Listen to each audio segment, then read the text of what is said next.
Welcome to Module 2. In this module, we're going to talk about how do you come up with an irresistible offer. An offer that is so hard to refuse that your customers will just want to automatically pay you money and get the value that you have and get started immediately. So specifically, here's what we're going to be talking about. Number one, how do you actually create an irresistible offer? What goes into an offer? How are you going to create one around your product or your service?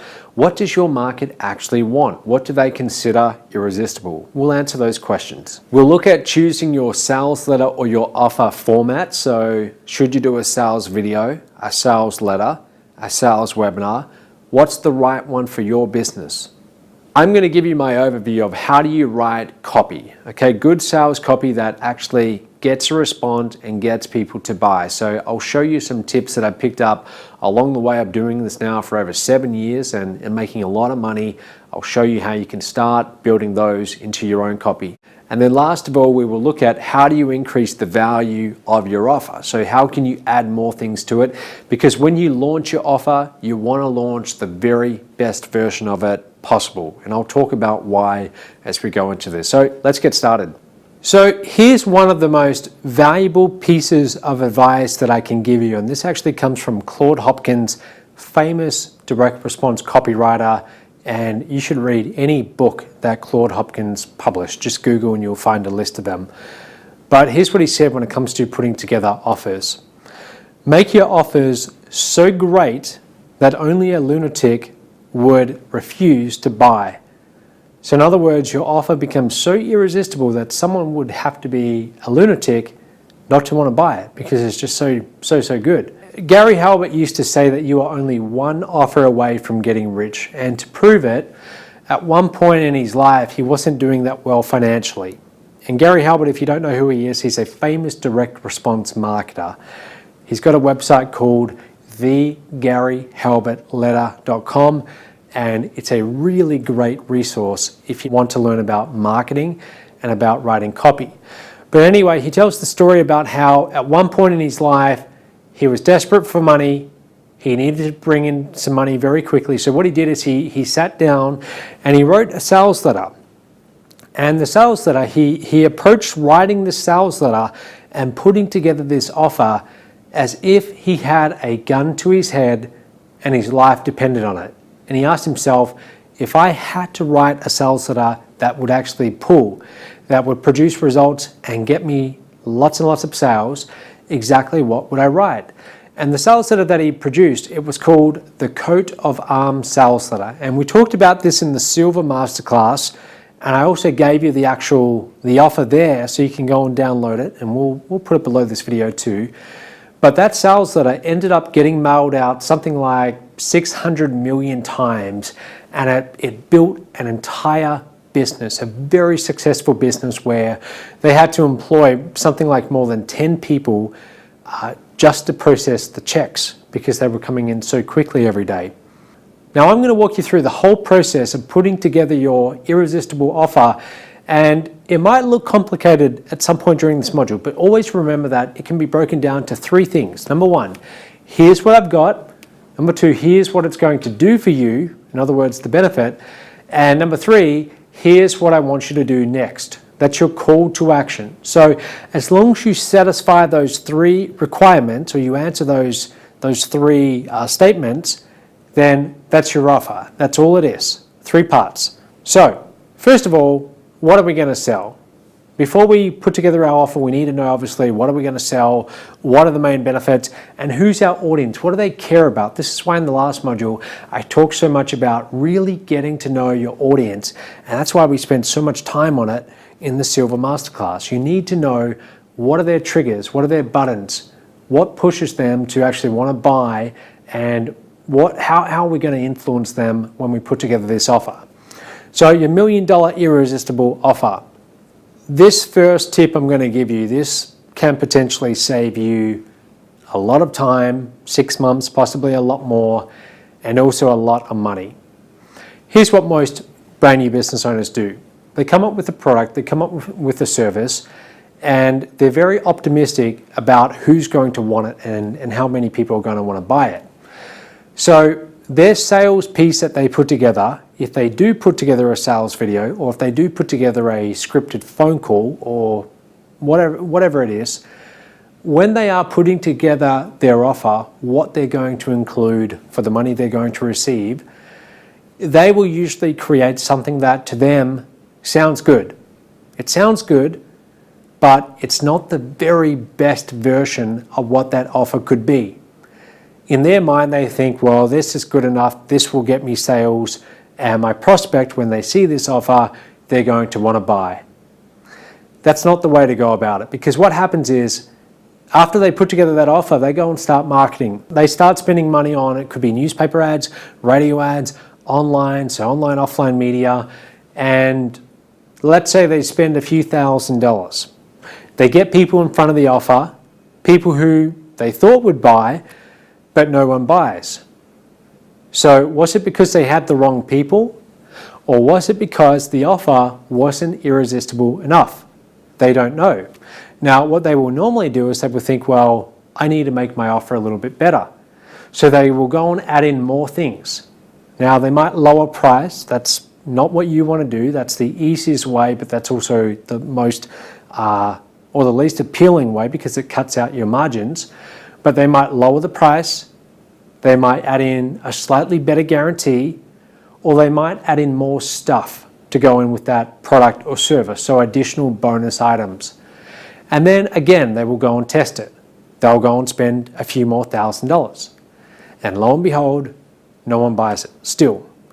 Now they still don't know, was it the wrong audience, or is my offer still not good enough? So what do? They go and make the offer even better. Now this can go on and on and on. It could go on for half a year. At the very end of it, they will discover that either they did in fact have the wrong audience, or their offer just wasn't good enough. And finally, they will get to an offer that actually produces conversions. But by this point, they've wasted half a year, and they might have wasted $20,000. So here's what you want to do instead. First of all, identify the audience that you're going to show your offer to. Find out where they are. Do they read a particular magazine? Do they listen to a particular radio station? Do they go to a particular website or forum online? Where are they?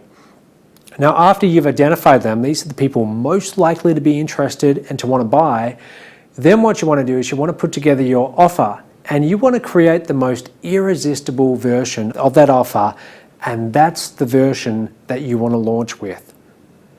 So when you are constructing the offer, keep adding more and more and more to it. And when you get to a point where you're looking at your offer and you're thinking, wow, someone would have to be out of their mind to not want to buy this, then you know you're getting close. Okay, and then you launch that. Now, if that doesn't work, if no one buys, and you know you had the right audience, and you know you had the most irresistible version, then it's, unfortunately, then it's time to move on to your next idea. Okay, but you save yourself half a year and you save yourself a lot of money. So when you are putting together the offer, here's the two words that you want to ask yourself. What else? What else? What else can we add into this offer to make it more valuable, less risky, deliver results faster, easier to consume? Okay, what else? Keep asking yourself, what else can you add to your offer? Make it the very most irresistible version you possibly can. Like I say here, if your offer is going to fail, you want it to fail fast so you can move on to the next thing. Let's have a look at a couple really irresistible offers. So the first one I want to show you, this is Spotify. Now, I don't know if you've heard of Spotify or not, but Spotify has really upset the music industry. At one point, CDs upset the music industry and replaced records. And then along came after that, downloading music. So you had sites like Napster where people could go and download music, many times illegally. But that really upset the industry. And then along came Apple and iTunes. Now, iTunes has been very upset as well with Spotify.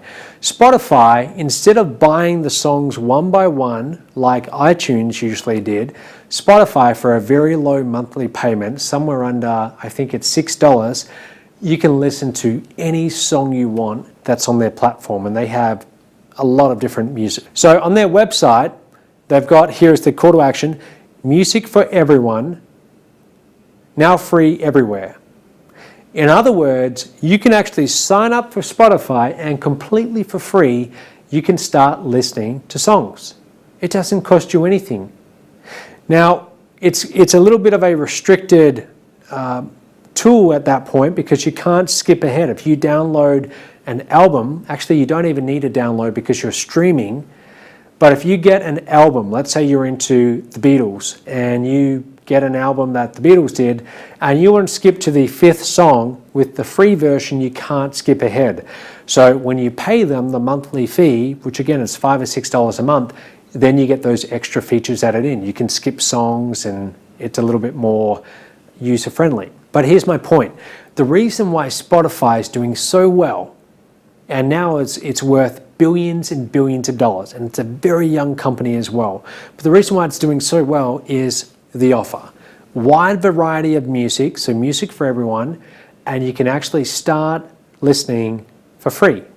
Okay, what's better than 99-cent songs on iTunes? Well, what about free songs? So Spotify has a really irresistible offer. Here's another one, Priceline.com.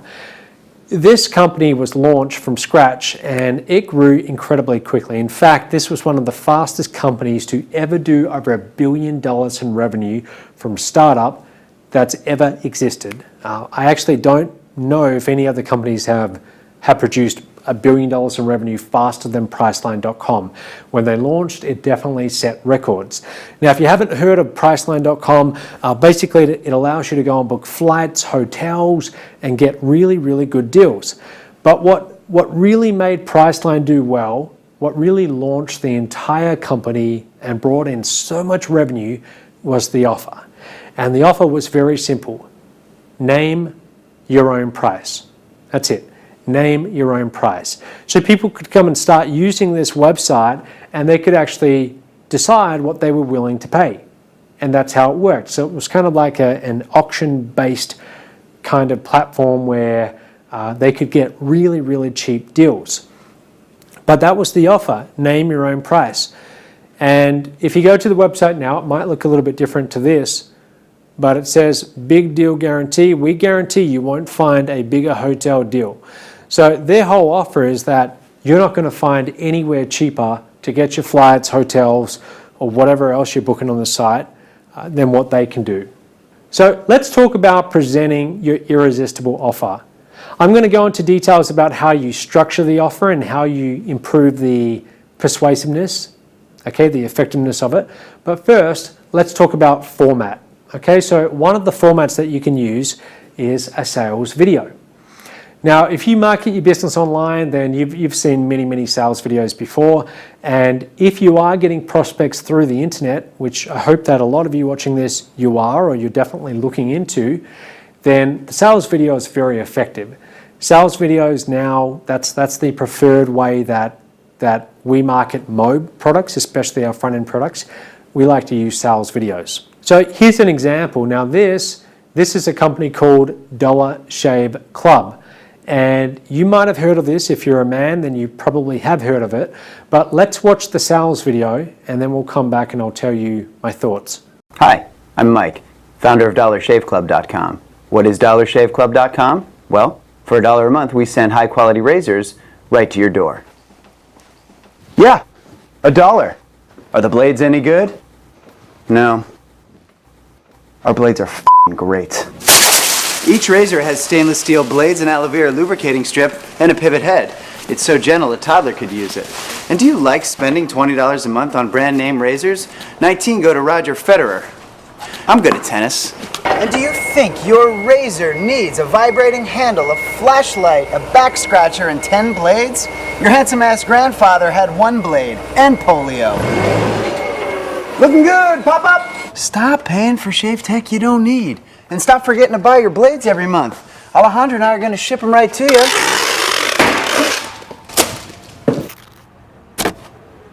We're not just selling razors, we're also making new jobs. Alejandro, what were you doing last month? Not working. What are you doing now? Working. I'm no Vanderbilt, but this train makes hay.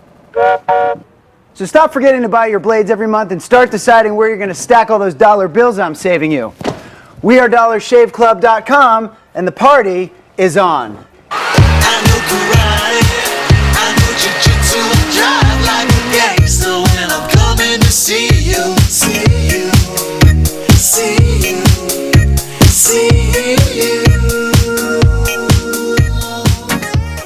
So as you can see, the offer is really irresistible. For just $1, you can be shaving. Okay, so it's a very low price point. It's a very simple, no-frill shaving experience, but for their audience, that's what people want. But it's low price and it's just very hard to say no to. And the way that they send you the shavers in the mail every single month, it's on autopilot. You don't have to worry about it. And again, very low price. So their whole name, the whole name of the company, Dollar Shave Club, it communicates the offer, okay, which is very low price, $1 to shave. So here's one of mine. This is an irresistible offer for a $49 price point course that I had. And the offer, here's the headline. It says, how a shy 22-year-old farm boy cracked the code to making $15,200 per sale online.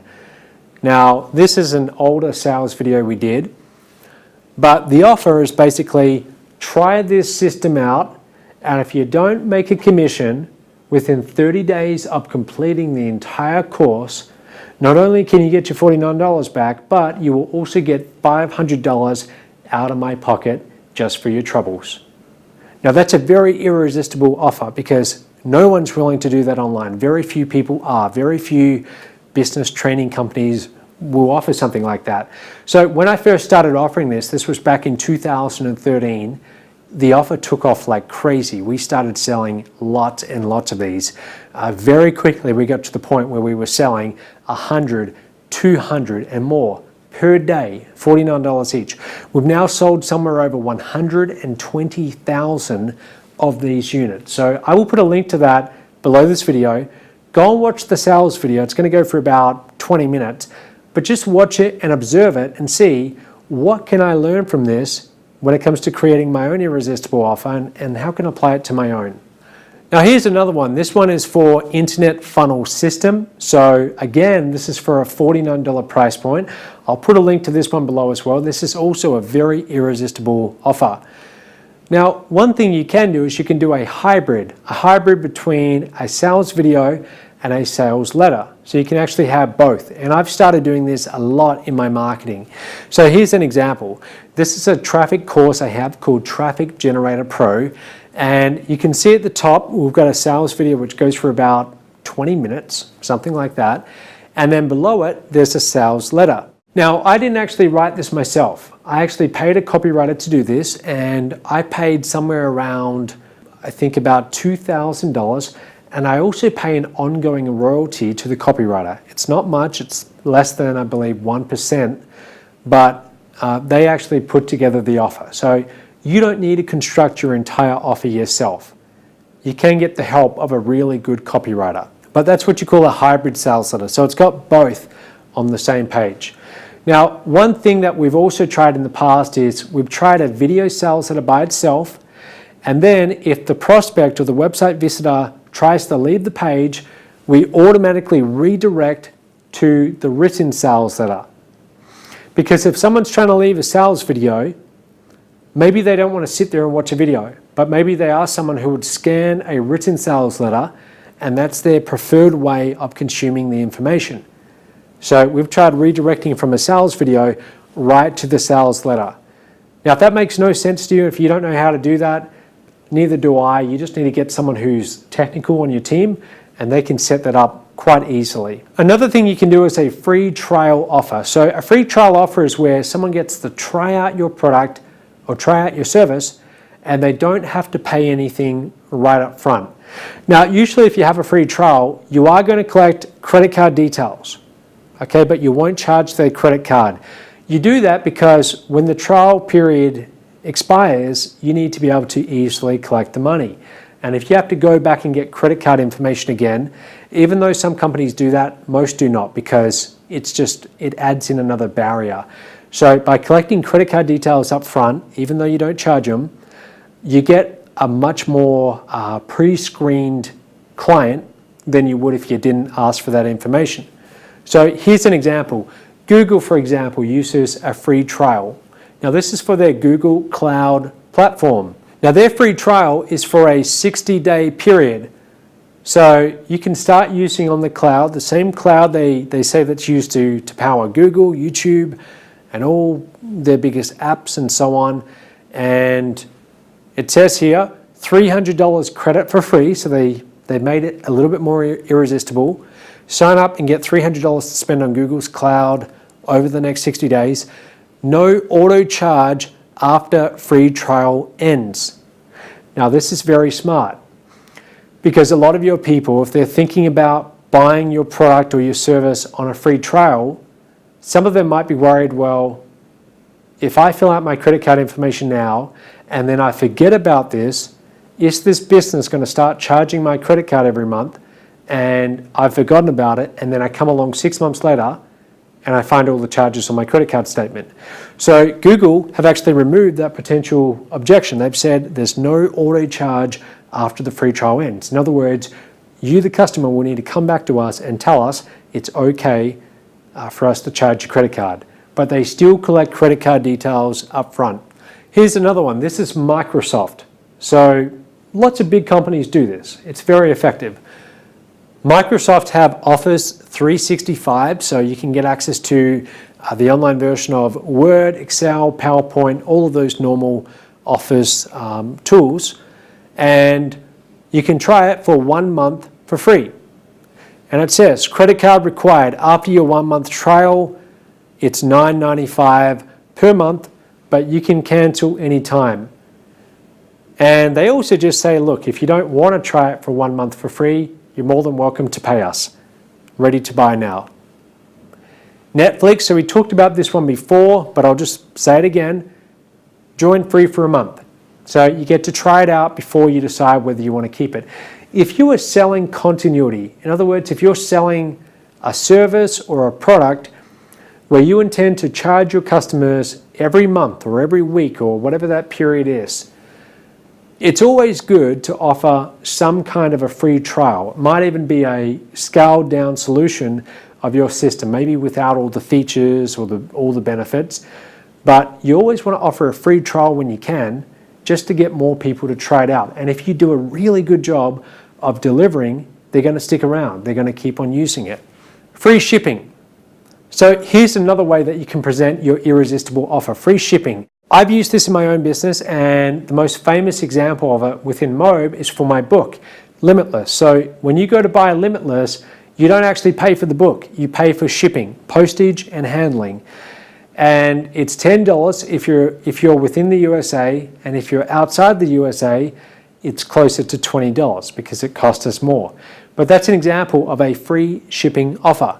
Here's another one. This is Sears. Okay, so Sears offer free shipping. You go onto Sears, onto their website, you buy a product, they're going to send it to you, and you don't have to pay for the shipping.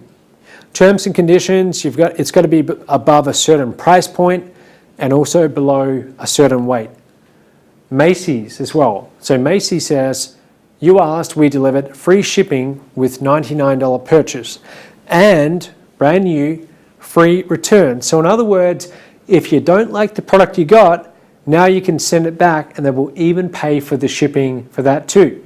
So you can see these big companies, they understand the value of an irresistible offer. This is what gets customers in the front door. So this is why I say to you, make your offer the most irresistible version of what it could possibly be. Don't half do it. Create the most optimum, most irresistible version. Live demonstration. I was once at a live event years ago, and a very talented speaker got up on stage and he said to the audience, what is the most effective selling device available?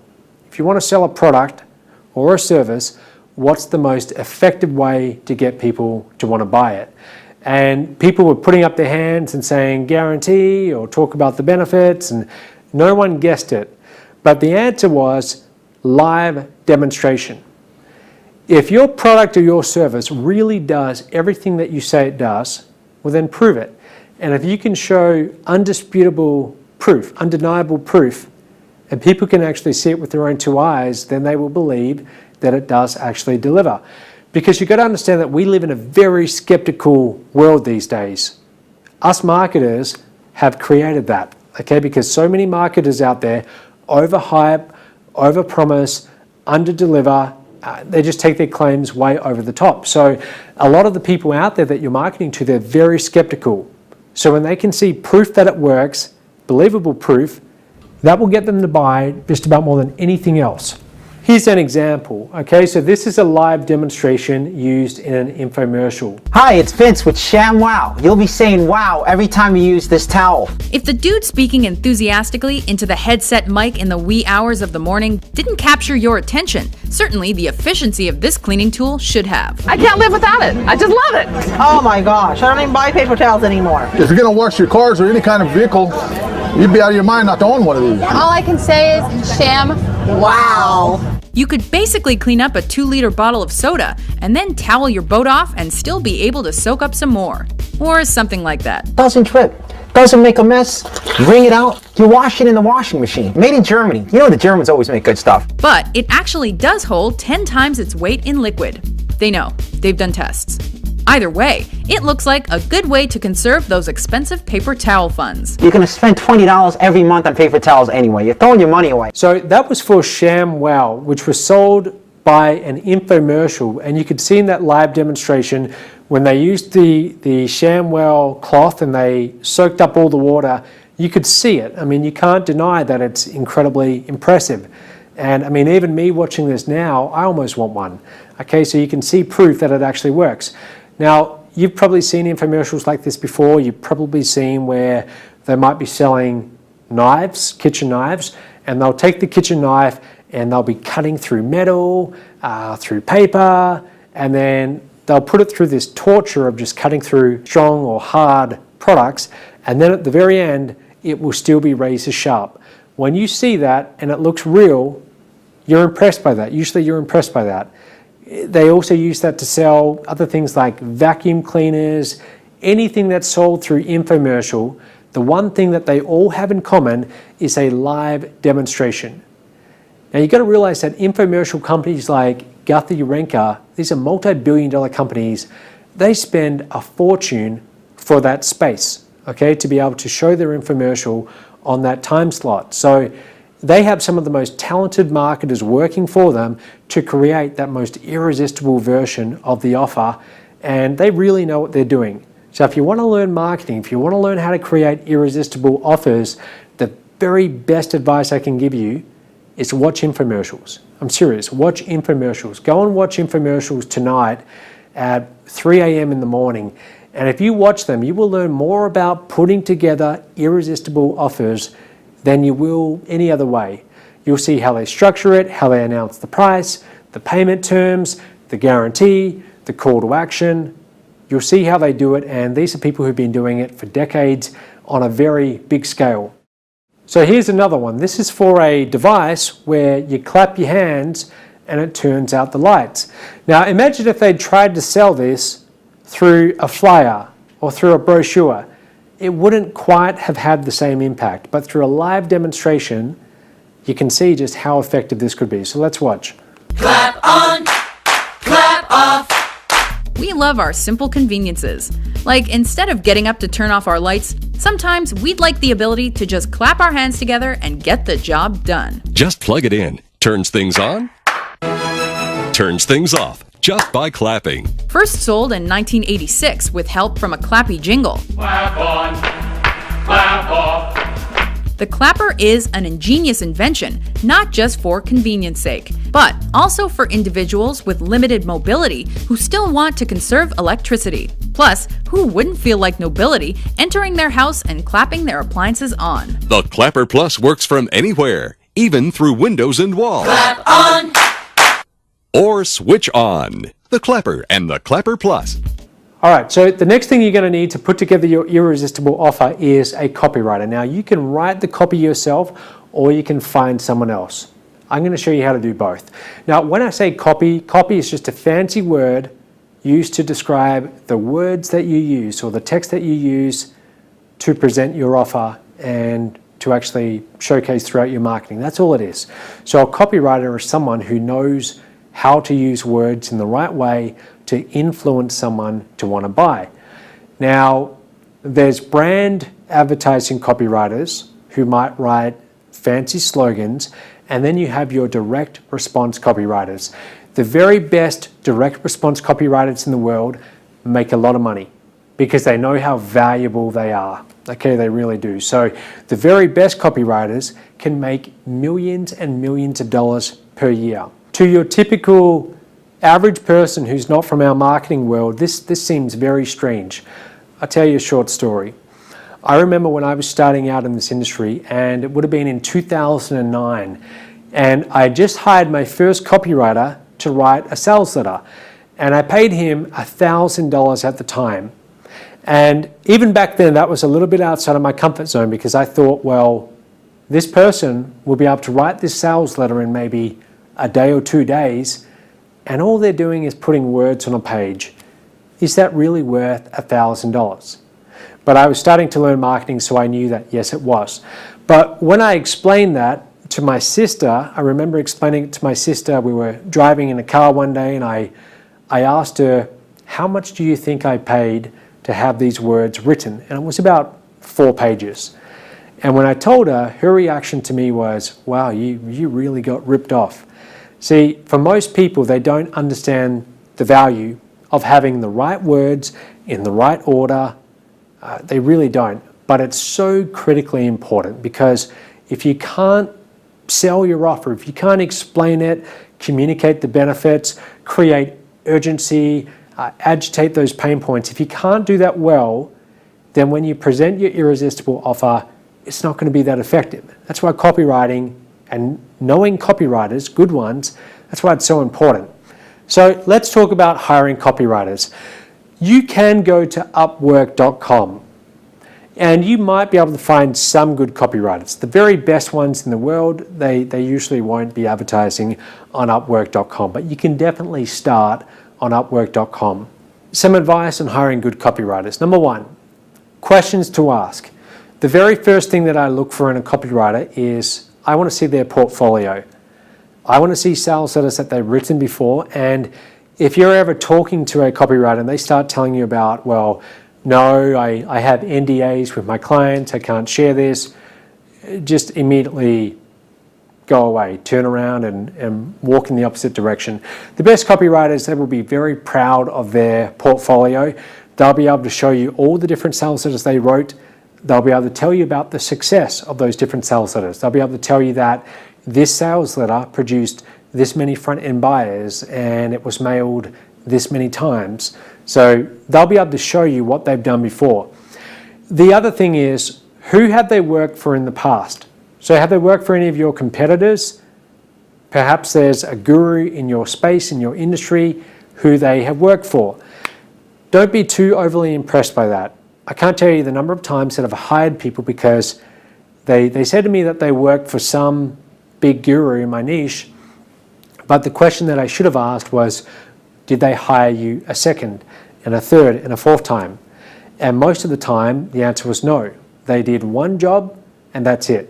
If they only ever wrote one sales piece for that business owner who is operating on a big scale, well, that means that that business owner did not see the value in bringing them back a second or third time.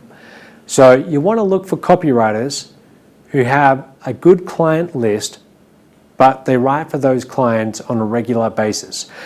My best copywriter that I use myself, I've been using now since 2012. And I probably spent, or to me it's an investment, that's a better word to use, but I've probably invested somewhere over $150,000 to $200,000. Now you might say, well, Matt, you can afford to do that, but what if I'm just starting out and I don't have that kind of money? Or why would I ever want to spend that kind of money? Well, the one area of your business where you don't want to be overly frugal is copywriting. Because if you try and get the discount copywriter, often you're going to get what you pay for. I've seen copywriters out there selling sales letters, entire sales letters, for $50. But any decent copywriter who sells you a sales letter for $50, it's not going to be good. It really isn't. The best copywriters understand the value of the sales letters or the sales videos that they write. So they're not going to be the discount provider. The other way I look at it is, if this copywriter who's selling their services to me, if they have to rely on low price to make sales, if they have to rely on being the discount provider, what that tells me is that they are not very good at selling. That's what it tells me. I want to go after a copywriter who knows their value. I can't bully them around on price. That's another thing I look at. If I can push them around on price too easily, that means that they're not willing to stand behind their price, and they don't have the confidence in their own value. So my point is, look for a copywriter who is not out there to rip you off, but they understand the value of what they do, and don't try and hire by price alone. Okay, don't try and shop for a copywriter by seeing who's willing to give you the biggest discount. I've done that many times before, and every single time that I did it, I regretted it, and then I had to take that sales that I did. I either had to rewrite it myself, or I had to go and pay a proper copywriter, someone with a lot more experience, to rewrite it again. So it ended up costing a lot more money anyway. But just to give you an idea, if I have a sales letter written, and let's say it's about 4 or 5 pages, I could pay anywhere from $1,000 up to $5,000. And would I pay more than $5,000? Absolutely. If the copywriter is good enough, then absolutely I would. Because you got to understand, you're going to be investing a lot more than that on your marketing. If you're going to go and invest $10,000 over the next 120 days or the next 6 months, and you're going to drive that advertising to this sales letter, well, the sales letter is going to be the greatest leverage point in that whole thing. So if it's not very good, then you're wasting all your advertising dollars. Red flags to look for. So like I said before, they might have an impressive client list, but did they get asked back to write a second and third time? How firm are they on their price? So do they start discounting? As soon as you throw up a little barrier and you say, well, that's a little bit outside of my price range, do they start trying to discount their services? If they do, they're probably not that good. Okay, to me, it's a little warning sign that I look for. And when I'm interacting with a new copywriter, I will often test them. I will do things like that to test them. I will see how easy can I move them around on their price, explain my offer to them or what my product is, and I will ask them for their feedback on how they would sell it. So I will do things to test them to find out, A, do they know what they're talking about? And B, are they going to be able to get the job done? Now, if you're brand new to this, if you haven't built a business before, if you haven't hired copywriters before, unfortunately, you're not always going to know how to tell, do they know what they're talking about, or can they really write good direct response sales copy? You will learn that through experience. Okay, the only way to learn that is to actually start hiring them and seeing what works and what doesn't. One more thing on hiring copywriters. The best way to get really good copywriters is through a referral. So if you know someone in your space who's operating a business on a much bigger scale than you, they're doing much bigger revenue, often they will be open to sharing their copywriter. When I have friends ask me or colleagues who ask me who my copywriter is, I will usually be fairly open with that. Okay, so go and find people in your industry who are successful, who have copywriters, and just ask them for a referral. That's the best way to find the really good ones. Let's talk about you writing your own copy. And regardless of whether you hire copywriters or you do your own copy, it really is an enormous advantage in your business for you to be able to write good sales copy, or to be able to at least recognize good sales copy. For me, I see this as a huge advantage in marketing MOB. Okay, I don't claim to be a great copywriter, but I am pretty good. I always was able to write reasonably well, and I could always influence and put together a good sales proposition in writing fairly well. And through the last 7 years of just doing this day in, day out, being the chief marketing officer for my business, which you are for your business, I've learned to write reasonably good copy. And I see it as just a tremendous advantage competing with other people in my space.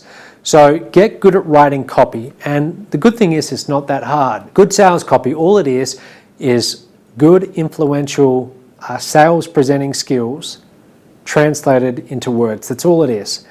So the best copywriters are definitely not necessarily the English lit students who got A+ at university. Often the best copywriters don't even have very good grammar or spelling. So for example, Gary Halbert, if you'd read some of his drafts, I'm sure you would have found a lot of grammatical errors.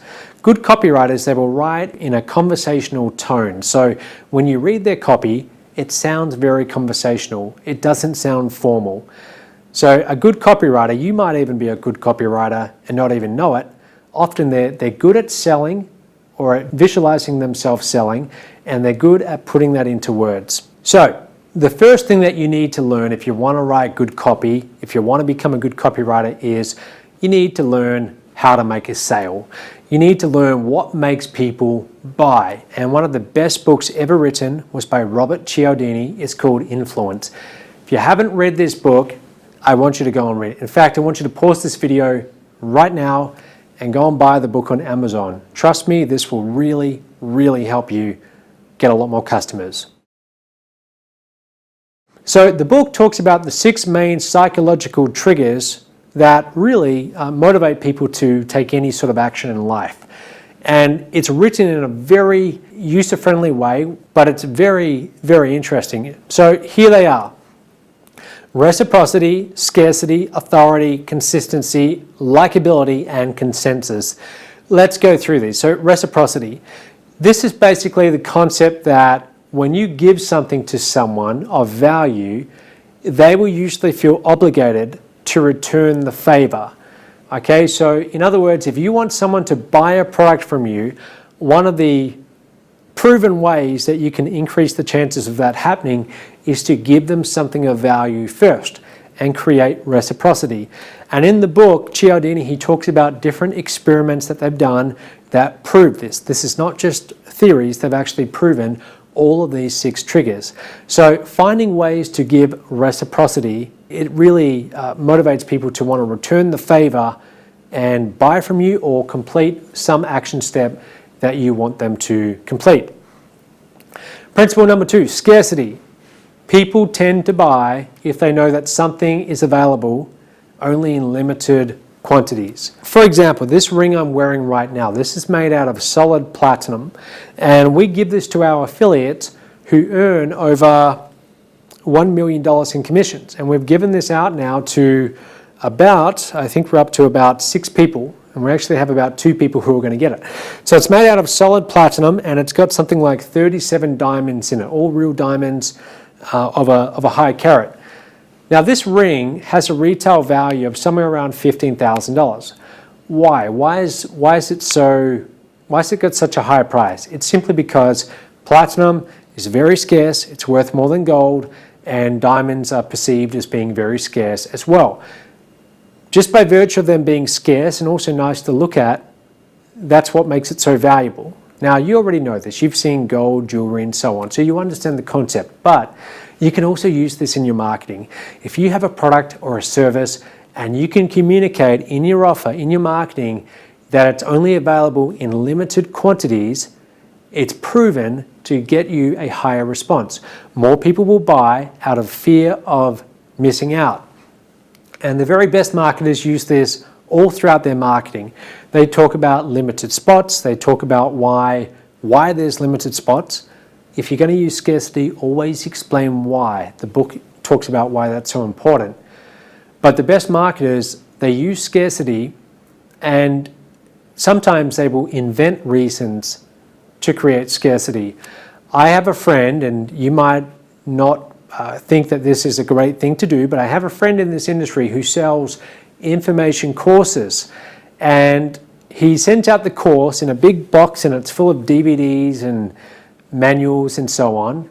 And every so often, every 3 months or so, he will go into the printing press room where they make all the courses, the fulfillment room I guess you would call it, and purposely damage some of the boxes. Okay, and then he will send out a promotion to his audience and he will offer a discount and say they actually got damaged in shipping. And I have 3 copies of this course. Here's a photo. You can see that the corners are slightly messed up, but all the information in the course, the DVDs, the manuals, that's all perfectly fine. So I'm offering a 30% discount on these 3 courses if you want to buy them and be okay with the slightly damaged packaging. So that's a way that you can invent scarcity. Now, as long as the customer's not getting hurt, they're getting a better deal, that's fine. Principle number 3, authority. People tend to comply and do what others say when that person is in a position of authority. For example, a policeman. A policeman wears their uniform, they have their badge, and when they show up and they ask you to do something, you are much more likely to comply with their request than if a typical person off the street was to ask you the same thing. So if they ask you to go and stand somewhere, you are so much more likely to go and do it, even if you don't think you are. They've done studies around this. You are much more likely to comply if that person is in a perceived authority position. Now, a policeman or woman, they are in a authority position, but there's actually ways that you can create authority in your marketing. I'll give you an example.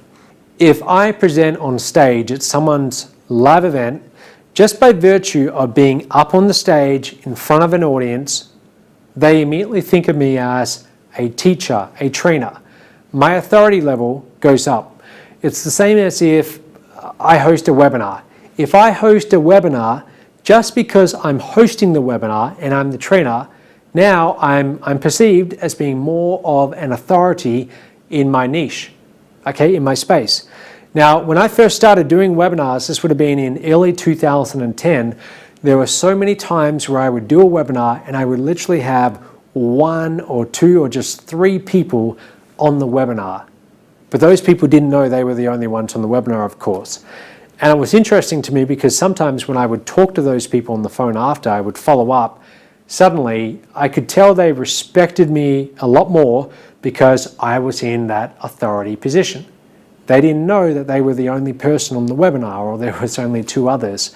So that's my point. You can create authority positioning in your marketing. So Cialdini talks about this and he gives a lot of great examples of scientific studies they've done that prove this beyond any doubt. Consistency. Human beings like to finish what they start. Okay, if they start something, they are much more likely to finish it. If you can get someone to take baby steps in a certain direction, they are much more likely to continue going in that direction. So how does this apply to marketing?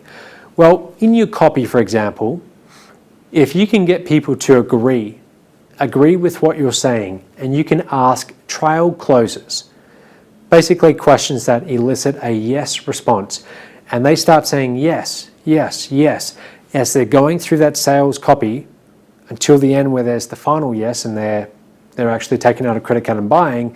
But the more micro commitments that you can get, okay, the more consistency you can get, the more likely they are to follow through. For example, when selling from the stage, I have done a lot of events over the last 5 years or so, and I'm definitely not a really, really great sales presenter on stage, but I do okay. I've sold millions of dollars over the last 5 years of our programs. That's from getting up on a stage and talking to an audience. But there's people who are far, far better at it than me. One person I know who's incredibly good is a man who he will get up on stage and literally he will have anywhere from 40% on the low end up to, I've seen him do somewhere close to maybe 70% of the entire room. We could be talking 300 people or more, but up to 70% of those people will get out of their chairs, run to the back of the room, credit card in hand, and buy. Now, how does he do that? Well, I actually paid this guy somewhere around $30,000. Actually, it might have been $20,000. One of those 2 amounts, but I paid him for 1 day of consulting over 1 year ago. And I basically went to his house, his mansion, and I went into his office and he went through a sales presentation that I did. And he said to me, one of the most important things is that you need to have your audience saying yes, yes, yes, all the way through. So you've probably seen speakers do this before, where they'll be up on stage and they'll say something like, if I could show you how to do this, would you go ahead and do that? And they'll put up their hand. And they've trained everyone in the audience to do the same. They've said, when I put up my hand, I want you guys to follow along. So they'll consistently do that. That's the signal to say yes. And everyone in the audience is saying yes, yes, all the way through. The reason why they do that, again, it's consistency. If you've been saying yes all the way through that sales presentation, whether it's on a written sales letter, or whether it's on a webinar, or whether it's a sales presentation from stage, you're so much more likely to want to go and buy. Okay, so that's consistency. Principle number 5 is likability. You're much more likely to comply with someone with their request if you like them. So if you don't like someone and they ask you to do something, you're not very likely to go and do it, unless maybe they're your boss and you have to do it and they're paying you or something like that. But people who you like, you're much more likely to follow their directions. So the very best marketers, they will cultivate that likability throughout their marketing. And many of them they're not consciously doing it. They just happen to be likable people. That's part of the reason why they've become so successful. But for example, in the internet marketing niche, one person is Frank Kern, and Frank Kern's made a lot of money in internet marketing. I personally think that a big reason, besides being a brilliant copywriter, is that he's very likable. Okay, it's very likable. He's got a great sense of humor, looks very friendly. If you saw him in public, if you've seen his videos online, you would feel comfortable, most people would feel comfortable going up to him and having a conversation. He seems like a normal guy, again, very friendly, funny, just likable. So if you can cultivate that in your marketing, great. In my video marketing, I don't know how likable I come across, but one thing that I often get from my audience is they say, you seemed very authentic and I trusted you, and yes, I did feel like if I knew you in person or if we met in person, I would like you, we would get along. Okay, so if you can cultivate that in your marketing, it helps if that's just who you are naturally, but if you can cultivate that in your marketing, it's going to get you more sales. People will feel more like they want to do business with you. And if you can cultivate that in your writing as well, when you're writing copy, that's also going to help. Principle number 6, consensus. So this relates back to safety in numbers. If everyone else is doing something, we naturally conclude that it must be okay. Okay, the majority of people operate this way. Even the people who say they like to go against the grain and they don't follow the crowd and they have no problem not following the crowd, most people, at the end of the day, they will follow the crowd. And this comes from something that's been programmed into us thousands and thousands of years ago. Okay, it's simply a survival mechanism. If we are in an unfamiliar situation and we don't know what to do, the first thing we would do is we will look around and see what everyone else is doing. For example, if you're walking down a very busy street and there's hundreds of people all around you, and suddenly people all start walking in one direction, you automatically think, well, there must be something coming, I should follow the crowd. Okay, you follow the crowd, we all do it. Now, how do you use this in your marketing? Well, if you can show that lots of other people have brought your product, great. If you can show lots of testimonials, great. We're going to talk about that in Module 8, getting good testimonials. But if you can show social proof that other people have got your solution or even a competitor's solution without naming the competitor, that really, really helps. Writing good sales copy, one of the fundamental concepts is knowing the difference between benefits and features. Let me just briefly explain. A feature is something they get, okay? It's something they get. It describes a part of the product or the service or whatever the deliverable is, but it doesn't communicate what it will actually do for the end user.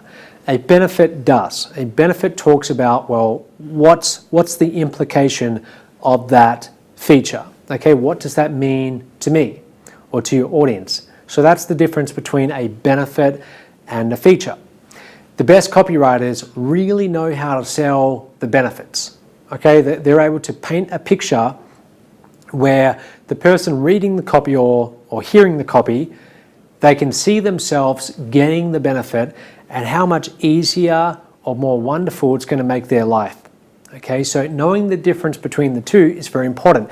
That doesn't mean that you don't have any features in your marketing, because some people, some of your customers are going to be logical, feature-driven people where they want to know exactly what they're getting. All of us buy by emotion, and benefits are what drives the emotional response. But we still like to see what are we actually getting, what are the tangible deliverables, the features.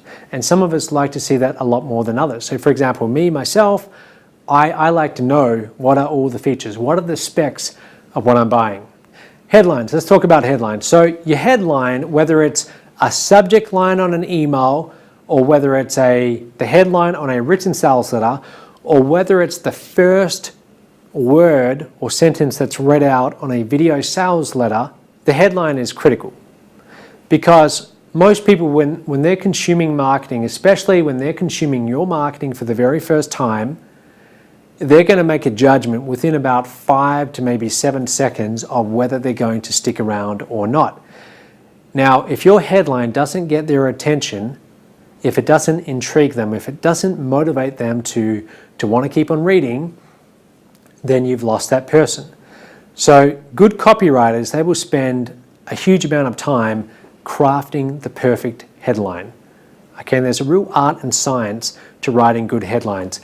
Below this video, I'm going to include a little document that actually lists some of the 100 greatest headlines of all time. I want you to download that document and study them. Study them because there's a lot to be learned from reading those headlines. Dan Kennedy often talks about the test of a great headline is, could you take that headline, run it as an ad by itself, whether it's in a newspaper or a magazine or online, but could you take the headline, turn it into a little ad, and from that little ad alone, could you expect someone to want to buy the product? Now, if you couldn't, if there's no way that they could take that headline, turn it into an ad, and then get people to buy, then it's probably not a very good headline. Okay, so the headline should communicate the main benefit or benefits that your product delivers. So let's talk about writing a really powerful headline. So a few key points. Number one, convey the main benefit or benefits. I already said that, but that should be the main hook in the headline. That's the main part.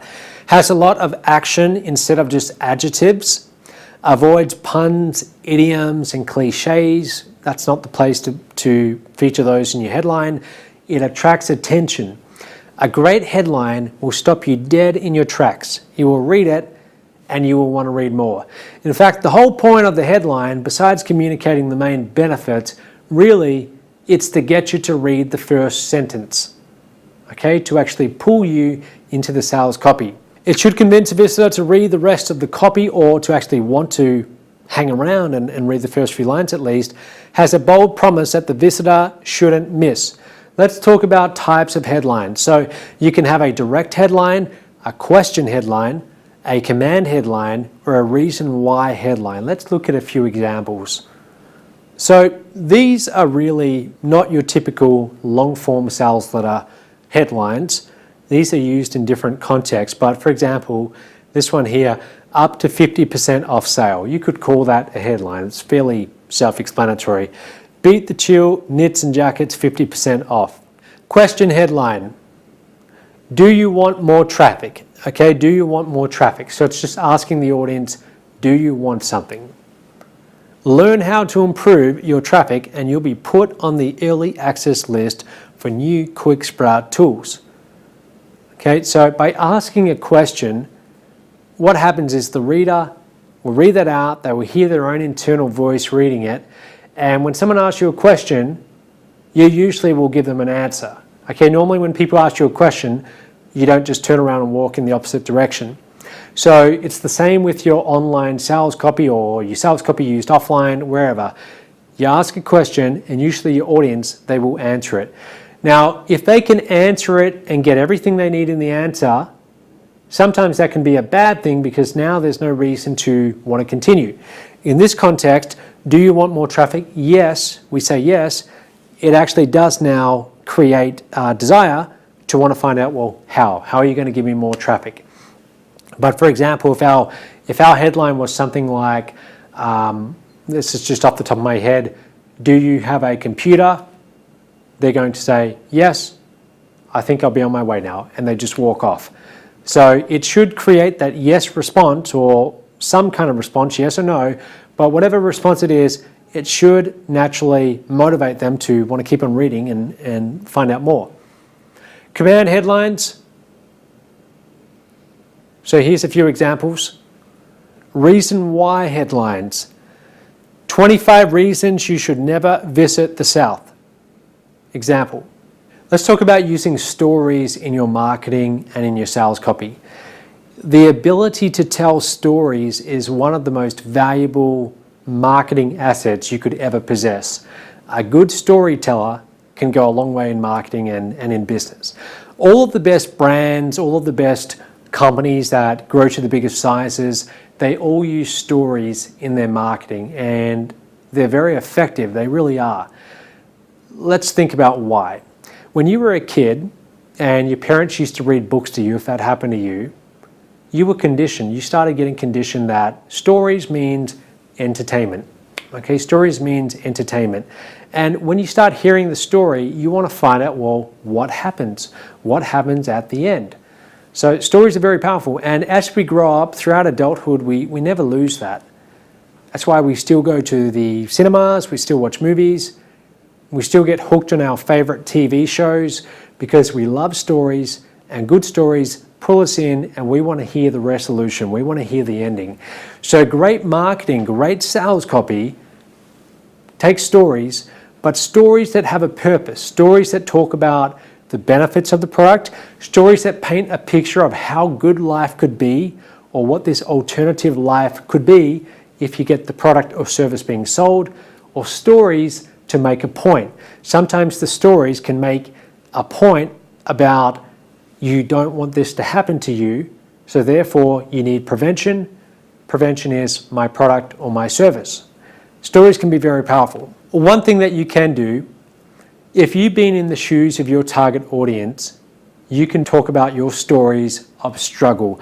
I do this all the time. One of my biggest audience segments is struggling internet marketers.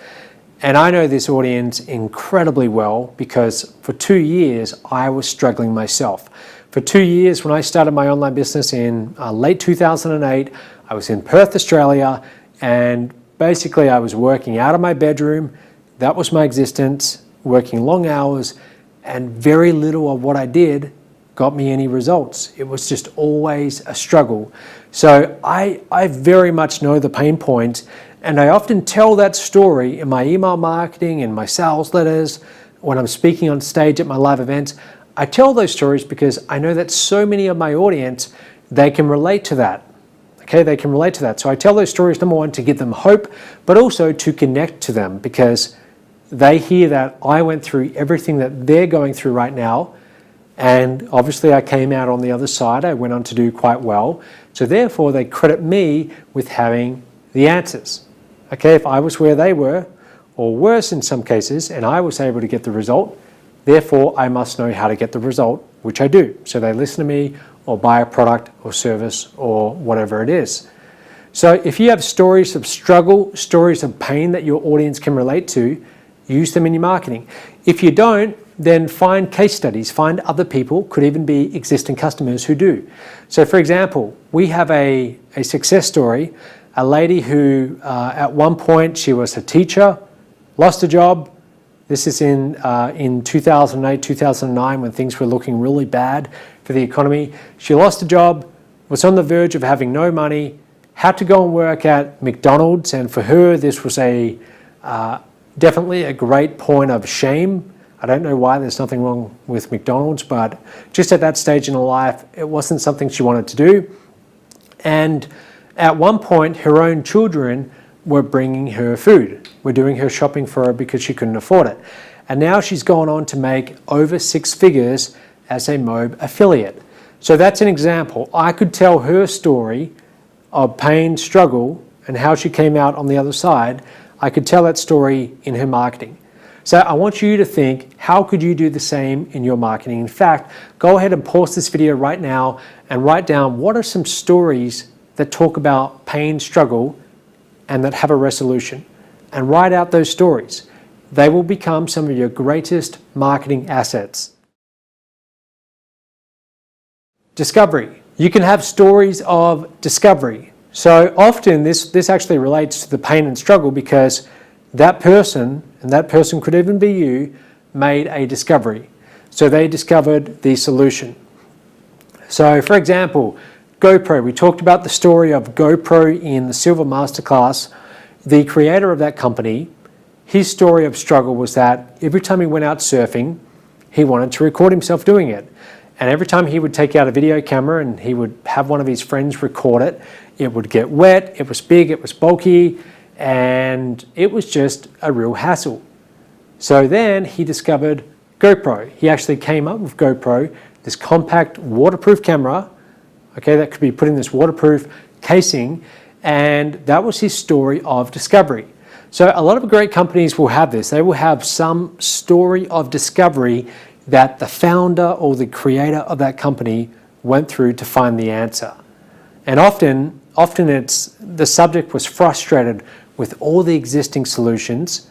So all the solutions out there in the marketplace, they weren't getting the answers they needed. So they decided to create their own. And that's how the company was born. Your call to action. This is where a lot of marketers and a lot of aspiring copywriters fall down. Your call to action is basically where you tell your prospect what to do next in order to buy. And you've done all this work leading up to this point. You know, you've had the great headline, you've had the great stories, you've highlighted all the benefits, but then you get to the very end and now it's time to have the call to action to say, do this, click on this add to cart button or call this number and enter your credit card details. And the call to action is weak or it's vague. Okay, those are the two most common problems. It's not strong, so it's weak, or it's vague, meaning it's not clear what are the exact steps, or after I pay, how will I actually get the product or service you're promising? Here's my advice. With your call to action, you want to say it to the point that you sound redundant, to yourself at least. If I'm doing a sales webinar and I get to the very end and I start doing my closing where I'm telling someone to go to a website and buy, I will tell them the website address, I will spell it out for them, I will tell them maybe 12 times. And by the 10th time, I'm thinking to myself, am I overdoing this a bit? But that's exactly what you want to be thinking, because you might be thinking that it's too much, but your audience, rarely do you have 100% of their attention. Often they're distracted, they're doing other things. So if you only tell them once or twice, they might miss it. And they might have wanted your product or service, but because you didn't tell them enough times, they don't go ahead and buy it. The other thing is you tell them exactly what's going to happen. So you be crystal clear. After you buy today, here's what's going to happen. Your package will go in the mail. It will be sent by FedEx. You will have it within 48 hours. If for some reason you don't, you can call this number and you can find out why, and we will get it fixed immediately, etc., etc. But you make it very clear exactly what's going to happen. Even when you're selling online, if I'm selling a course, I would tell them what's going to happen is you're going to fill out your credit card details, and then within about 2 minutes, you're going to get a thank you email from me. That will have the link to log in, that will have your username and password, and I spell out every little detail. If people are unfamiliar or unclear of what happens after they give you their payment information, that can often act as a barrier for them to move forwards and buy. Now, your call to action, I'm not talking about just collecting payment. I'm also talking about call to actions throughout your marketing. So it can even be on your lead capture page. It can even be to click a link in an email. But marketing is just a series of little micro commitments, a series of yeses. And the big yes at the end where they pay for something is the sum total of all the small yeses that you got leading up to that. So your call to actions are all throughout the process. Here's an example. This is Evernote, quite a popular service. The call to action, it's quite simple. I just wanted to show you this. It says sign up for free. Okay, you've seen that before. You've seen that on many different websites, I'm sure. But that's their call to action. It's not vague. It says sign up for free. So we have to be crystal clear on what exactly happens. So let's talk about some ways to increase the value of your offer and make it more irresistible. So here's a checklist.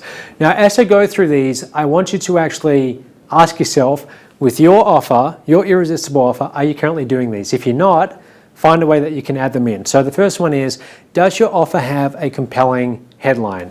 Could it be better? Okay, so start there with your headline. Try and write a headline that creates more intrigue, has a bigger promise, but try and see if you can make it better. Have you eliminated price as a stumbling block?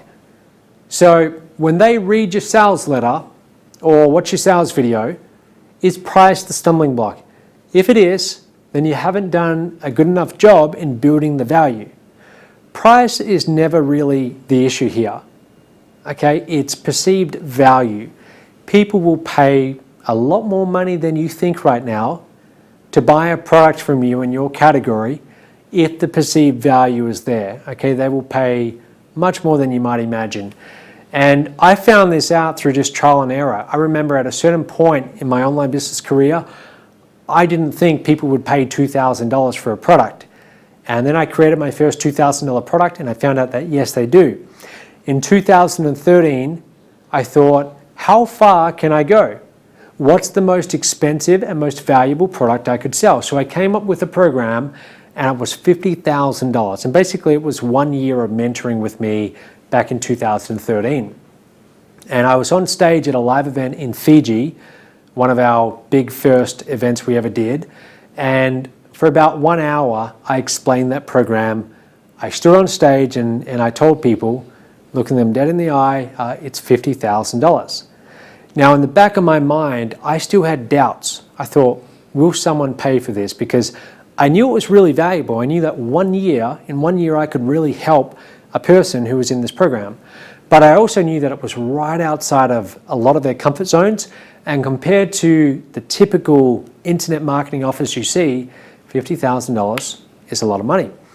And we had something like 40 people there, and 3 of them ended up moving forward.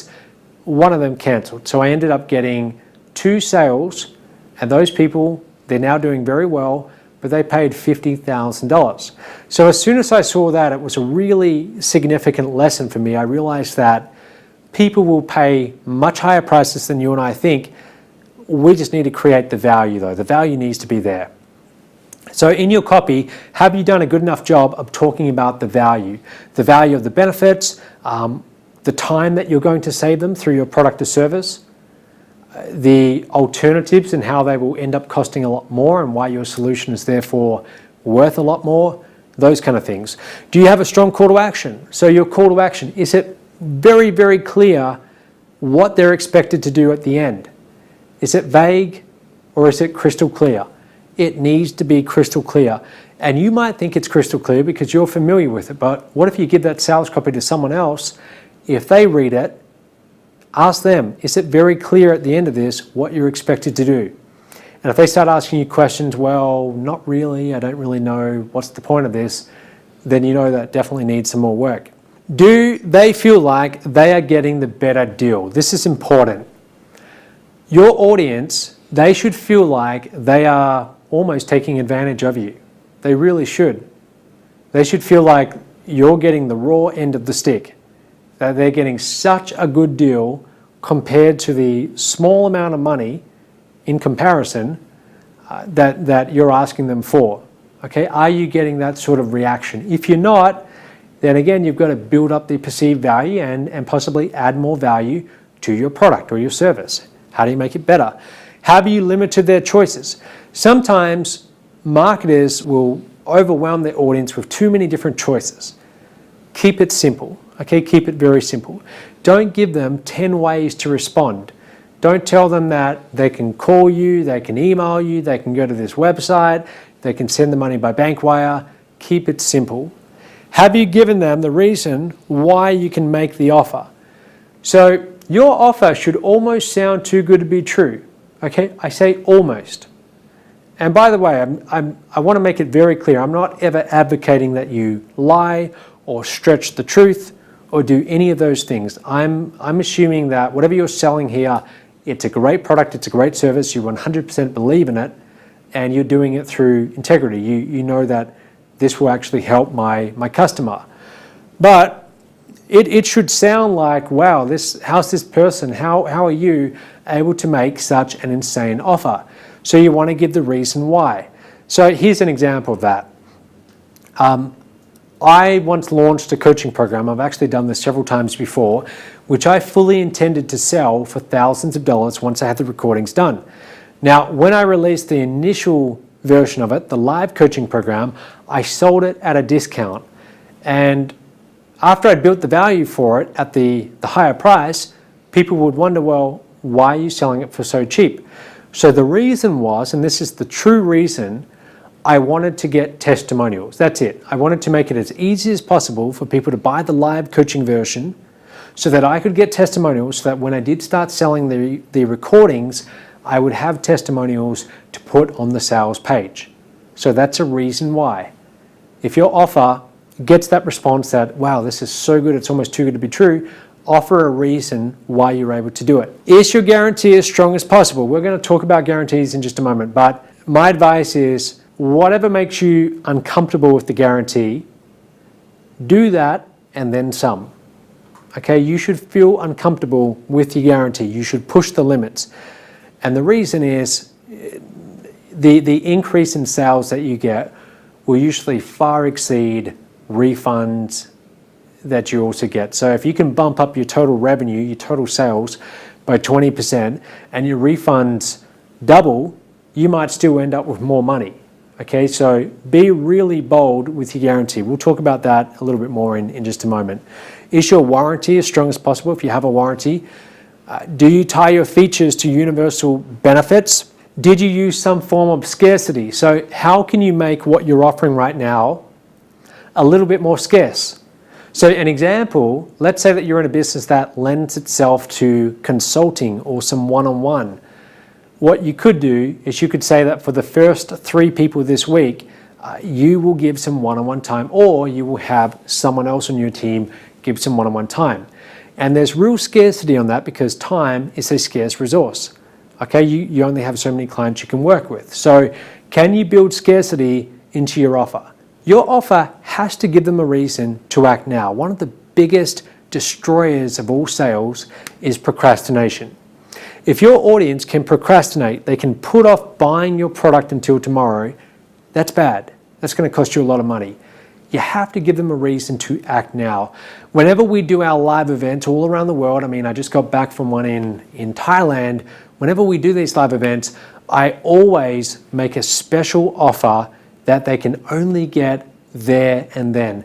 And I will usually tell our coaches, so our sales reps, even the ones who are selling on the phone, I will tell them that they have some leeway with making a special offer to clients. I do that because, again, you've got to give clients or potential clients a reason to act now. Key elements to increase perceived value. So how do we increase perceived value? And again, I'm not talking about making something sound better than what it is. What I'm talking about here is fully communicating all the possible benefits that your product has. Because your product or your service, it could have 50 different benefits. But different segments of your audience are going to care about different benefits. So one segment, they might only care about 2 of those benefits. So you want to make sure that you're explaining all possible benefits, at least all the main ones, really well. So, some ways that we can do that. We can add in a free bonus. People love to get bonuses. Bonuses are proven to make people buy. When I was promoting online as an affiliate for other companies, which I don't do so much of these days, but I used to, the way that I would get people to buy through my affiliate link and not others is I would offer a bonus. And it used to make an enormous difference. The very first time I did well in an affiliate contest was 2010. I ended up coming about 10th out of thousands of affiliates, and I completely surprised myself. And the only reason why I did even half well was I offered a lot of bonuses. That was the first time I did it. And when I saw that work, then I started offering bigger and better and more valuable bonuses to people when they brought the product through my link. And the last time I did that, I actually came second in this enormous contest where the first prize was an Audi R8 sports car. And I came second, but I got a nice Rado watch, but I would have rather have got the car. Number 2, giving 2 or more products or services for the price of 1. So this is your 2-for-1 deal. If you go to your local shopping center, you won't have to walk far to find a 2-for-1 shopping deal.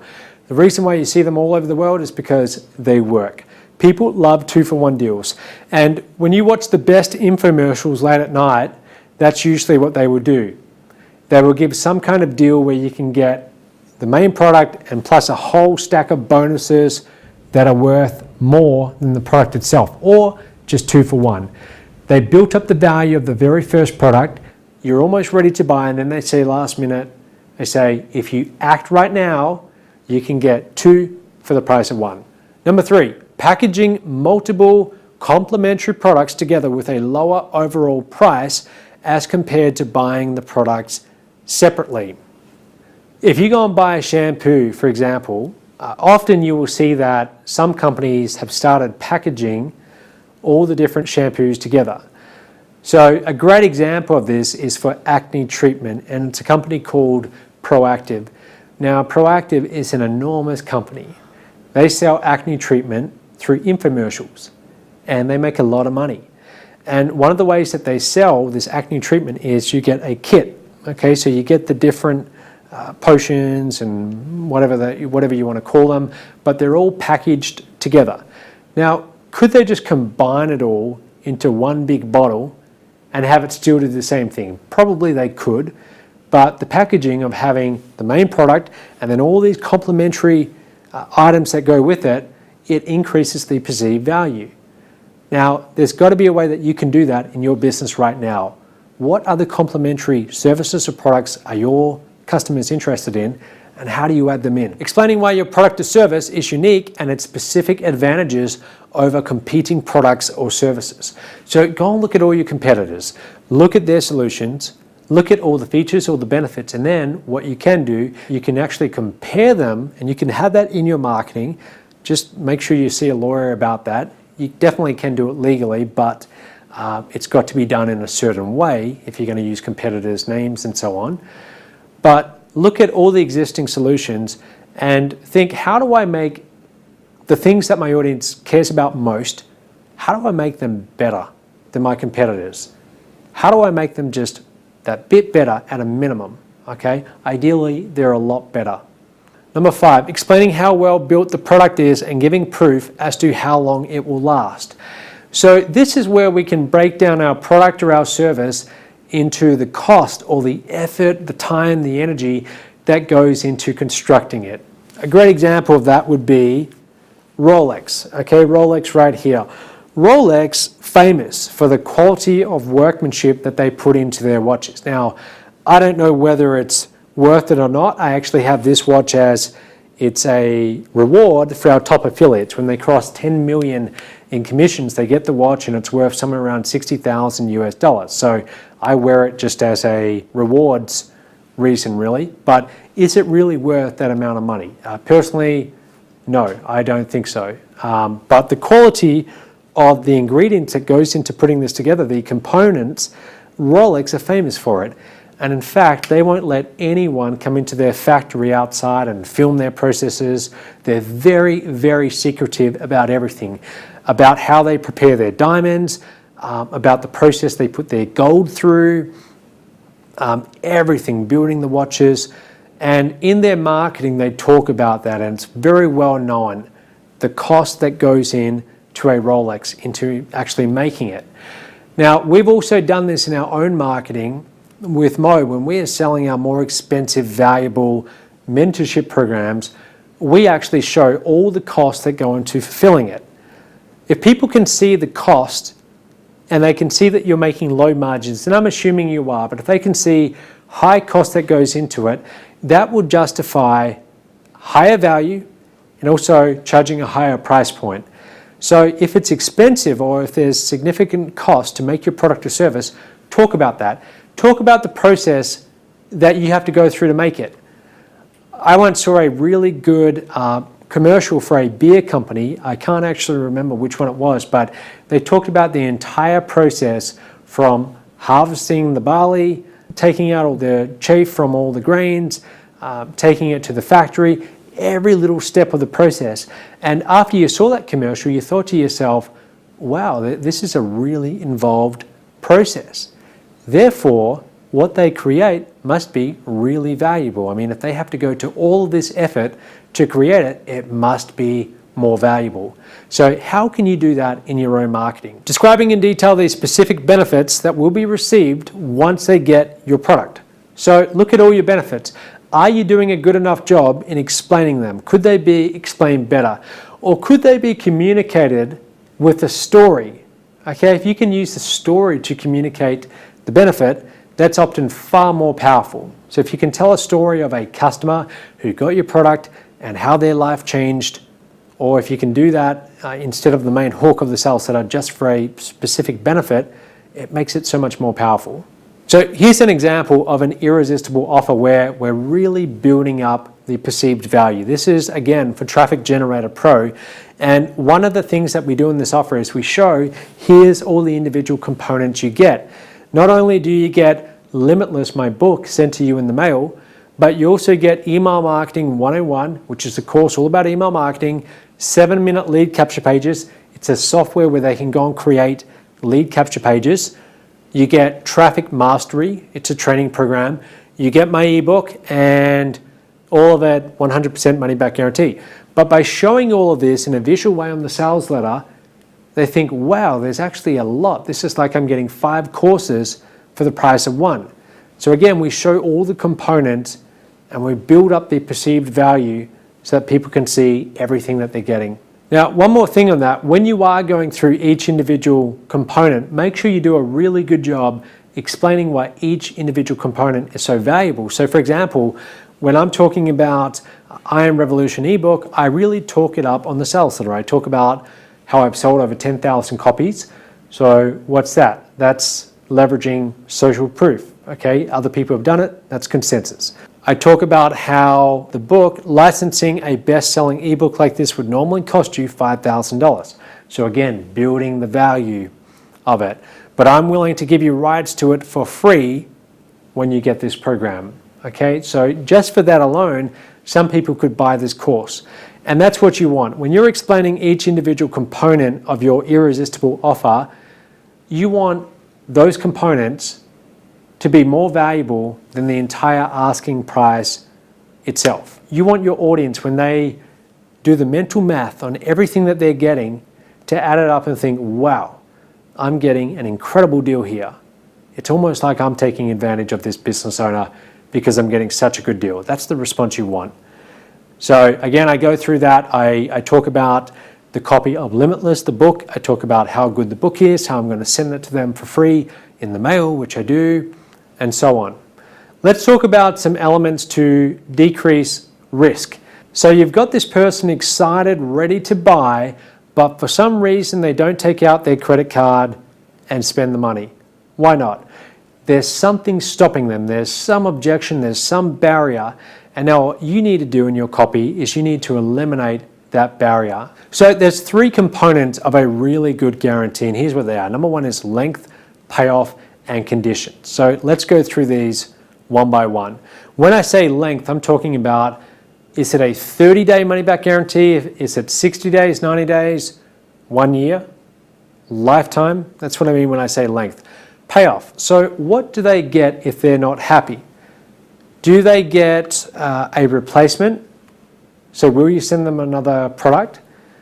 Do they get all their money back?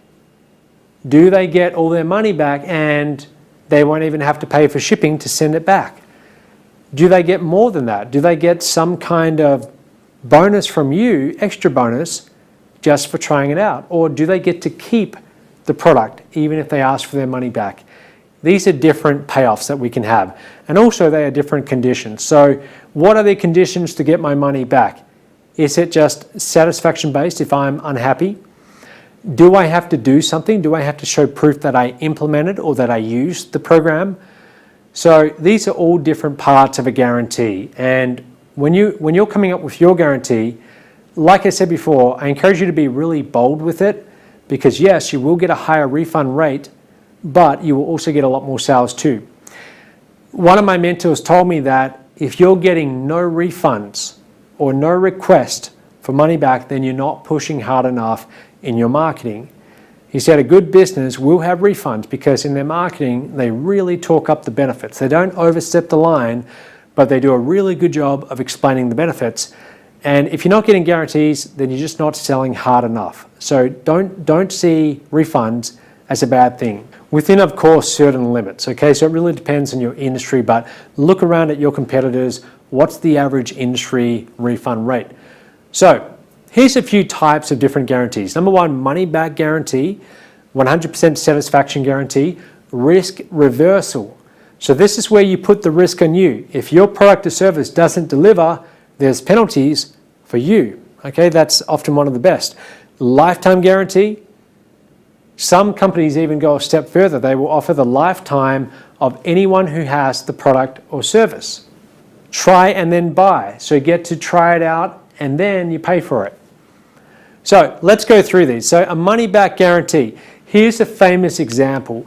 This comes from Gary Halbert, and this example illustrates why you want to name your guarantee. Now, when I say name your guarantee, I mean don't just say 100% satisfaction or your money back, because that's boring. Everyone does that, and that's not going to make a big impact. I'm talking about actually giving it some kind of name, okay, or some description. So Gary Halbert's version of this, he said, if your friends don't actually accuse you of having had a facelift, return the empty jar for a full money back guarantee. So that's a very creative way of saying, look, this will work or you'll get your money back. But try it out. It's this facelift cream thing. Try it out, put it on your face, use it for a certain amount of time. And if your friends don't come up to you and say, have you had a facelift? Then you can get all your money back. And you don't even have to send us what's left in the jar. You can clean out the whole jar too. MTTB. So again, this was released in 2013. We've sold over 100,000 copies of this program. But part of what made it so irresistible to the internet marketing community was that once you brought it, if you went through all 21 steps and then you implemented those 21 steps, and you had to show proof that you'd implement them, we very clearly outlined what constituted as proof and what didn't. But if you did that after the 21 steps for 30 days and you didn't make your first commission, then you could get not only your money back but also $500 too. You got to be careful doing this, because sometimes it can attract the wrong audience. It can attract an audience who they're more interested in getting the prize if it doesn't work, and they won't even legitimately use the product. That's why if you are going to do this, you've got to have conditions, okay? Conditions where you can track, did they actually use the product or service in its intended way? So here's an example.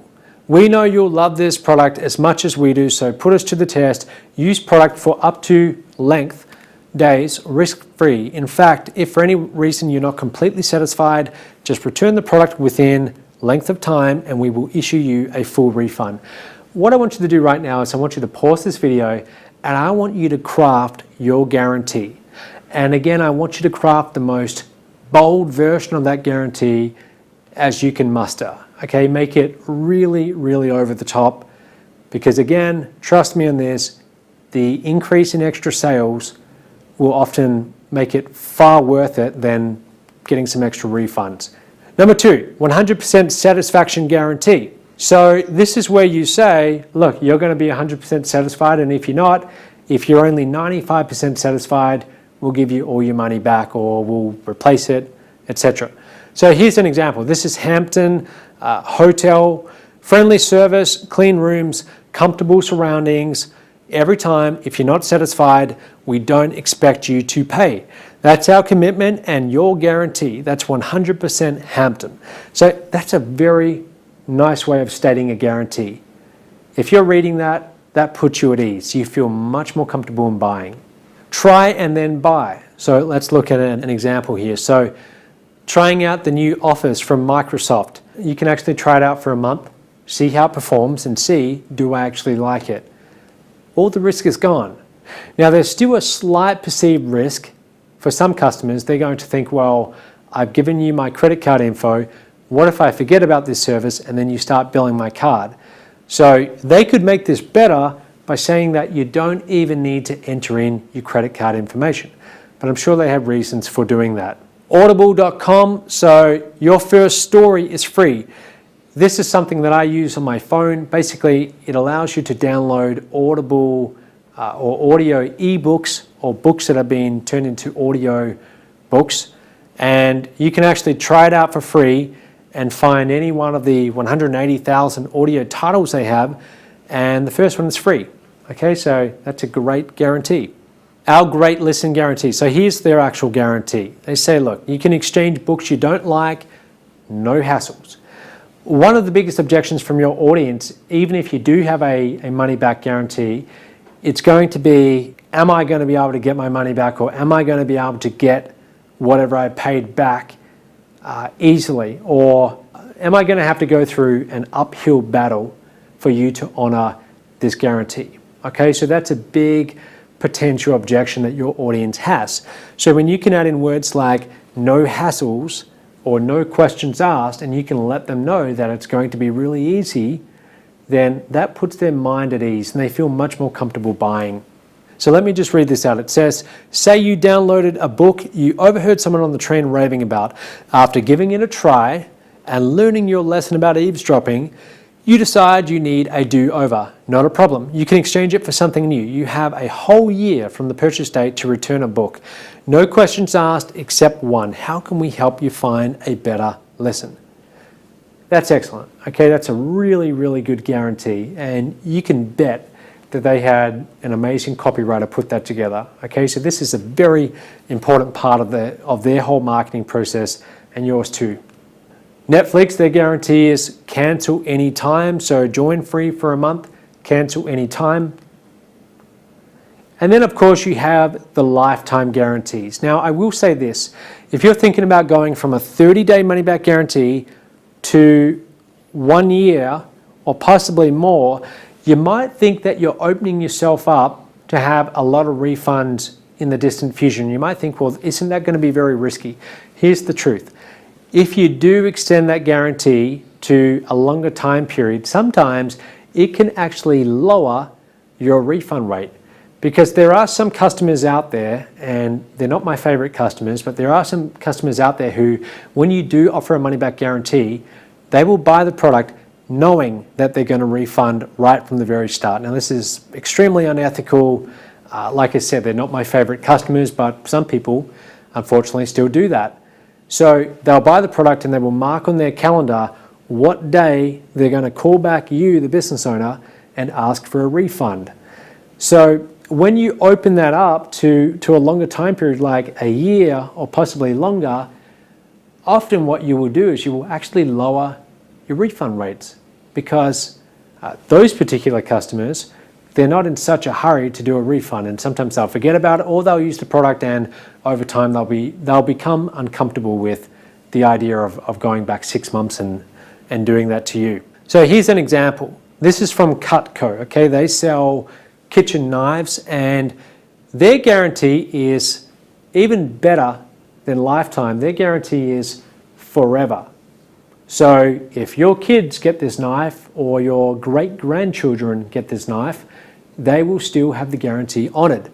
So they say all Cutco products are backed by the Forever Guarantee. Now, they offer a 50-day money-back guarantee, but the guarantee I'm talking about here is getting the knife sharpened. You can always take it back, even if it's 50 years later, and you can always be guaranteed that you will get the knife sharpened. Rolex watches, okay, so Rolex, they offer warranty up to 5 years now. So that's quite generous in the watch industry. Some watch companies will offer longer than that. They will actually go to a lifetime, but many won't want to go beyond 1 year. So this is Briggs & Riley. Now they sell luggage gear, so they sell suitcases and that kind of thing. And they also have a lifetime guarantee. And let me read out this guarantee because, again, it's all in how you present the guarantee. Having a guarantee and having a really well-worded guarantee are two very different things. So they say, at Briggs & Riley, we believe our customers are family. When you're family, you do what's right. It's been our philosophy since day one. And in typical family fashion, we believe in looking out for one another. That's why we're the only luggage company to offer a lifetime repair guarantee on all of our bags. Simple as that. If your Briggs & Riley bag is ever broken or damaged, even if it was caused by an airline, we will repair it free of charge. You see, to us, the phrase lifetime guarantee is more than just a marketing strategy. It's a sign of our integrity.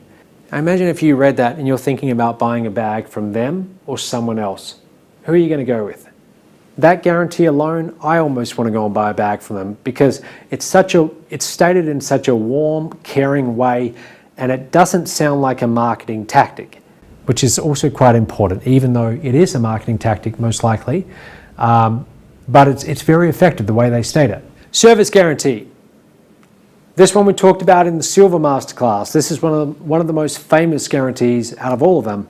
And this really launched the entire company, Domino's Pizza. Okay, so they said, fresh hot pizza delivered in 30 minutes or less, guaranteed. In other words, if it didn't show up after 30 minutes, when they launched this company, they no longer do this, you would actually get the pizza for free. It was guaranteed to be there within 30 minutes. And this is what the founder of Domino's said. He said, the 30-minute or free guarantee was as responsible for our growth as anything. It's so simple. It looks so simple, doesn't it? It's 2 lines. But that guarantee in their offer made it completely irresistible, so that Domino's was able to overtake much, much bigger pizza companies who'd been operating for decades, and they completely overtook them all and became a very big and successful company in a really short amount of time from one simple guarantee. So here's an example of a service guarantee. And again, if this applies more to your business than the others, then pause this video and fill this out. We know you'll love this as much as we do. In fact, if for any reason you're not completely satisfied, just return your product, service within X number of days and we will issue a full refund. Now, that's a fairly standard guarantee. We could definitely dress that up, and I would like to see you attempt to dress that up. Make it sound better. Okay, make it sound better, just like those case studies that I showed you before. Results guarantee. So this is where you promise results. So in this case, this is hotel.com, and their guarantee is, found a better price, let us know, and we will match it. They offer a best price guarantee. So your guarantee doesn't always have to be, if you get my product or service and you're not happy with it, you can get your money back. We can go far beyond that. We can also put guarantees around us getting the best price, us having the best service. So there's lots of different things that you can guarantee. So here's an example. If you don't get whatever result by this date, then you will get 100% of your investment back. Or if you follow my directions, I guarantee you will double your investment by the end of this 6-week course, or I'll give you double your money back. Okay, those are just a few different variations. Whatever you're selling, think of how you can create a guarantee as powerful as these around that. Risk reversal guarantee. So let's have a look at an example here.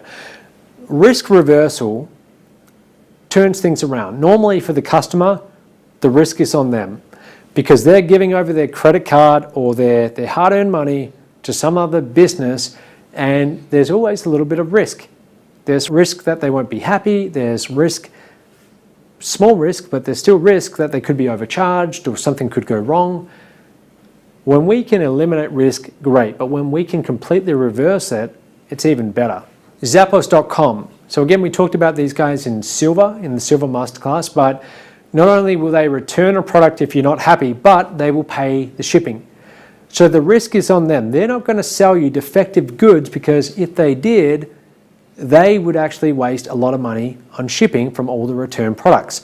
That's what the audience is thinking. So they've completely reversed that risk. Provide free or low-cost extended warranties. So we can do that. That's fairly self-explanatory. Provide low, affordable payments. So if you want to make your offer more irresistible, you can look at payment terms. You can cut up the payment terms. You can cut up that final price into smaller payments. And that way someone can get in, they can buy the product or service for a much lower upfront amount. I'm not a big fan of payment plans because I found that often they're not worth the hassle of having to follow up and collect, and a number of things can go wrong. For example, your automated billing or your merchant account, there's some error and money never gets collected. So I will always try and get up front if I can, but often having payment plans, it works. Many cars today are sold on payment plans. Okay, they're sold small weekly or monthly payments. Provide a pay for performance only offer. So in other words, if you don't get results or if you can't measure the results, you don't have to pay. People love that because it takes away the risk. If your product or service is that good where you can guarantee results, you might want to look at how do you do this? How do you have pay on performance? Delay payments with no accrued interest.